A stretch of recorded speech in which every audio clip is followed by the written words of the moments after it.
ఇప్పటి వరకు 40 మంది అడ్మిట్ అయి ఉన్నారు.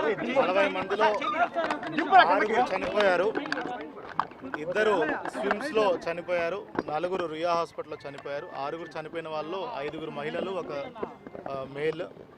చనిపోయిన వాళ్ళందరూ కూడా అబౌవ్ 40 years వాళ్ళు ఉన్నారు. 2 గుర్తించడం జరిగింది. ఒకళ్ళు ఫ్రమ్ తమిళనాడు సేలం నుంచి వచ్చున్నారు, ఇంకొకళ్ళు ఫ్రమ్ నర్సీపట్నం నుంచి వచ్చున్నారు. ఇంకో 4 ఐడెంటిటీ ఎస్టాబ్లిష్ చేస్తున్నాం, మరో 1-2 hours ఎస్టాబ్లిష్ చేస్తాం. మిగతా 34 మందిలో కూడా 10 మంది స్విమ్స్ హాస్పిటల్లో ఉన్నారు, అడ్మిట్ అయి ఉన్నారు. వాళ్ళందరూ స్టేబుల్గా ఉన్నారు. రియా హాస్పిటల్లో 24 మంది అడ్మిట్ అయి ఉన్నారు. వాళ్ళల్లో ఒక 5 ఫ్రాక్చర్స్ ఉన్నాయి. బట్ ఆల్ 24 people కూడా అవుట్ ఆఫ్ డేంజర్ ఉన్నారు.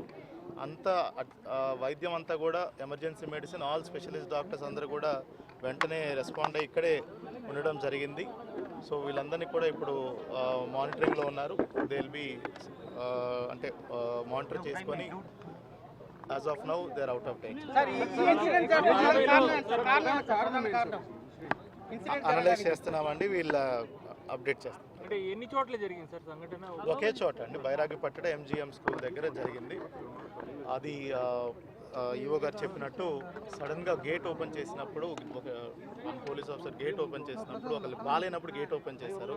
అప్పుడు జనాలు లోపలికి రావడంతో తొక్కిస్లాట వాతావరణం జరిగి కొంతమంది పడిపోవడం జరిగింది. వాళ్ళ మీద మిగతా వాళ్ళు తొక్కిస్లాట జరిగి చెస్ట్ కంప్రెషన్ అయ్యి రెస్పిరేటరీ ఫెయిల్యూర్తో చనిపోయారు.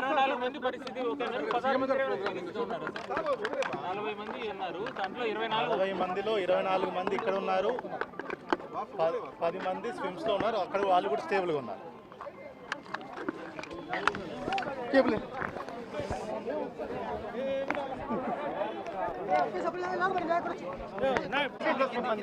కిందకి వచ్చి మాట్లాడతారా? పేషెంట్ మేమే పక్కకు వచ్చాం. పేషెంట్ మీరు అసలు పోను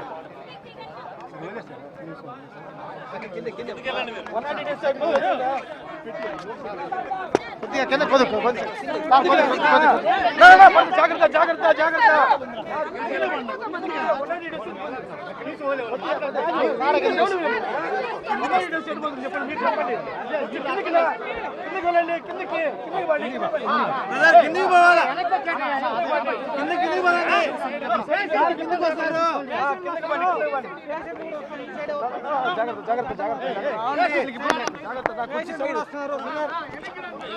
ఒక్క నిమిషం బాబు, అక్కడికి వెళ్దాం. పేషెంట్ వచ్చే దారి ప్లీజ్.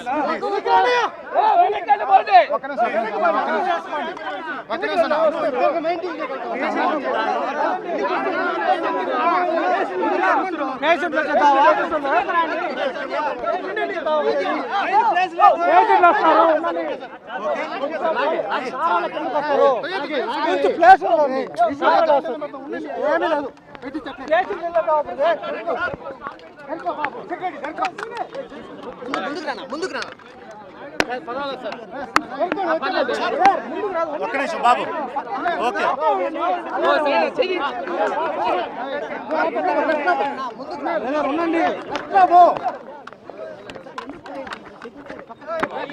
మీరు ఇటు వచ్చేసి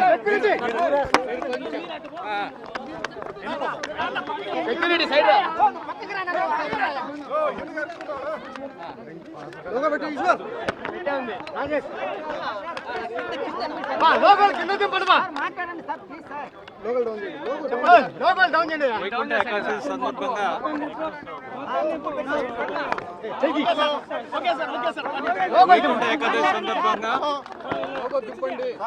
తిరుపతిలో 8 సెంటర్లు టికెట్లు ఇవ్వడానికి ఏర్పాటు చేయడం జరిగింది. వీటిల్లో బైరాగిపట్టణ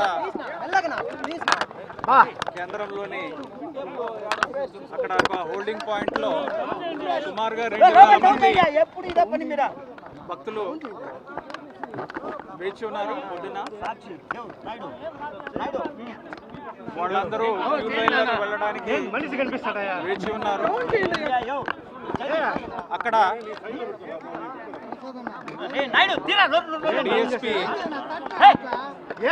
గేట్ ఓపెన్ చేయడంతో అందరూ కూడా ఒక్కసారి వచ్చేసారు. అక్కడ దురదృష్టవశాత్తు స్టాంపేడ్ జరిగింది. ఆ స్టాంపేడ్లో 6 చనిపోవడం జరిగింది. సుమారుగా 40 మంది రూయా హాస్పిటల్లో చికిత్స పొందుతున్నారు. ఓకే.